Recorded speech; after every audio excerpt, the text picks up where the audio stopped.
রাতে হঠাৎ করে ঘুম ভেঙে গেলে ছোট্ট একটি দোয়া পড়ে আল্লাহ পাকের কাছে যা চাবেন আমার আল্লাহ পাক আপনাকে সেটাই দান করে দিবে।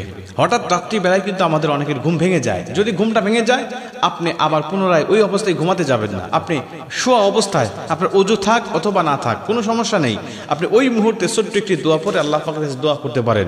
হতে পারে আপনি তখন ঘুম থেকে উঠে বসে জায়নামাজে ওযু করে এসে পড়তেছেন অথবা বিছানায় থেকেই আপনি পড়তেছেন, কোনো সমস্যা নেই। নবীজি সাল্লাল্লাহু আলাইহি ওয়াসাল্লাম বলেন এমন তো অবস্থায় যদি এই দোয়াটা পাঠ করে সে যদি তাহাজ্জুদ নামাজও পড়ে তাহাজ্জুদ নামাজটাও আল্লাহ পাকের কাছে কবুল হয়ে যাবে। আর তাহাজ্জুদ নামাজ পড়ে যখন আপনি আল্লাহ পাকের কাছে দোয়া করবেন ও দোয়া তো 100% কবুল হয়ে যাবে।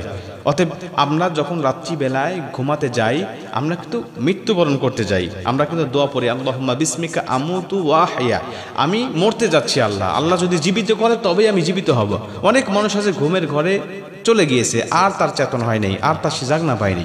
অতএব আপনি যখন ঘুমাতে গিয়েছেন, আপনি যখন মধ্যরাতে যখন চেতন পেয়েছেন, আপনি জাগনা পেয়েছেন, ওই সময় মানে আল্লাহ আপনাকে দয়া করে আবার পুনরায় হাতটা দিয়ে দিল, আপনাকে আবার জাগ্রত করে দিল। আপনি ওই সময় আল্লাহ পাকের কাছে এই দোয়াটা করবেন। নবীজি আমাদেরকে শিখিয়েছেন তুমি বলো লা ইলাহা ইল্লাল্লাহু ওয়াহদাহু লা শারীকা লাহু লাহুল মুলক ওয়া লাহুল হামদ ওয়া হুয়া আলা কুল্লি শাইইন কাদির সুবহানাল্লাহি ওয়াল হামদুলিল্লাহি ওয়া লা ইলাহা ইল্লাল্লাহু আল্লাহু আকবার লা হাওলা ওয়ালা কুওয়াতা ইল্লা বিল্লাহ। আপনি এই দোয়াটা পাঠ করে আল্লাহ পাকের কাছে আপনি নিজের ভাষায় দোয়া করেন। আপনার কি দরকার আপনি সব বিষয়গুলো আল্লাহকে খুলে বলেন। আপনার জীবনটা সুখময় নয়, শান্তিময় নয়, আপনি বলেন আল্লাহ আমার জীবনটা দুর্বিষহ অন্ধকার নেমে এসেছে, আমার জীবনে অনেক অসুবিধাগুলো আমি দেখতে পাচ্ছি, কি কি সমস্যা আছে সব আপনি খুলে বলেন।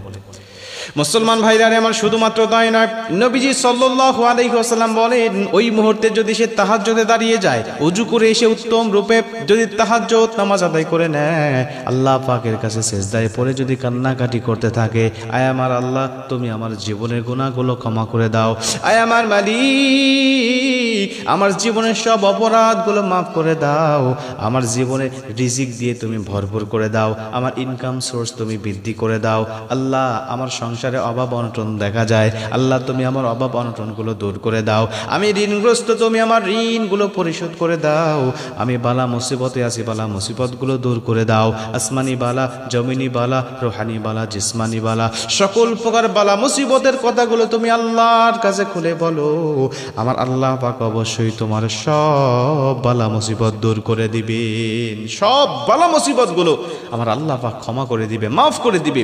অতএব তুমি বিষয়গুলো আল্লাহ পাকের কাছে খুলে বলো। মুসলমান বন্ধু আমার, অনেকেই অনেক সমস্যার মধ্যে ভুগতে থাকি এবং নবীজি সাল্লাল্লাহু আলাইহি ওয়াসাল্লাম বলেন এগুলো তো ক্ষমা করেই দেওয়া হবে। এবং কেউ যদি নিজের পজিশনকে বৃদ্ধি করতে চায়, কেউ যদি নিজের পজিশনগুলোকে উঁচা করতে চায়, সে যেন তাহাজ্জুদ নামাজে দাঁড়িয়ে যায়। আল্লাহ পাক বলেন অমিনাল লাইলি ফাতাহাজ্জাত বিহি নাফিলাতাল লাক আসা আইয়াবাসাকা রাব্বুকা মাকামাম মাহমুদা। আমি আল্লাহ পাক তাকে প্রশংসিত স্থানে বসায়া দেব, আমি আল্লাহ পাক তাকে প্রশংসিত স্থানে কবুল করে নেব। এই জন্য নিজের জন্য, দুনিয়ার জন্য এবং আখিরাতের জন্য তাহাজ্জুদ নামাজের কোনো বিকল্প নাই। তাহাজ্জুদ নামাজ অবশ্যই আমরা সপ্তাহে একদিন হলেও পড়ার চেষ্টা করব মুসলমান। এবং তাহাজ্জুদ যদি নাও পড়তে পারি, রাতে যখন ঘুম ভেঙে যাবে, রাতে যখন জাগনা পেয়ে যাব আমরা, ঠিক সেই মুহূর্তে এই দোয়াটা পাঠ করে আল্লাহ পাকের কাছে স্পেশালি দোয়াটা করতে থাকবো। যেই দোয়াটা আমি বিভিন্ন সময় করেছি আমার কবুল হয় না, যেই দোয়াটা আমার একান্ত প্রয়োজন, যেই দোয়াটা আমার কবুল হওয়া প্রয়োজন, ওই দোয়াটা আমি আল্লাহ পাকের কাছে করতে থাকবো। আশা করা যায় এই সময়ে দোয়া করার কারণে আমার আল্লাহ পাক আমার দোয়াটাকে কবুল করে নিবে। এই স্পেশাল সময় দোয়া করার কারণে আল্লাহ আমার দোয়াটা কবুল করে নিবে। অতএব এই সময় কিন্তু দোয়া করতে কেউ ভুলে যাব না, কারণ আল্লাহ পাক এই সময় প্রথম আসমানে নেমে আসেন, এসে মানুষগুলোকে ডাকতে থাকেন তোমাদের কি প্রয়োজন বলো, তোমার কি চাহিদা বলো। বান্দা যদি তার চাহিদা আল্লাহর কাছে ব্যক্ত করতে পারে, বলতে পারে, তখন আল্লাহ পাক অবশ্যই তার চাহিদাটাকে পূর্ণ করে দেয়। এই জন্য রাতে যখন ঘুম ভেঙে যাবে, পুনরায় ঘুমাতে যাব না, ঘুমাতে যাওয়ার আগে অবশ্যই এই দোয়াটা পাঠ করে তারপরে আমরা ঘুমাতে যাব।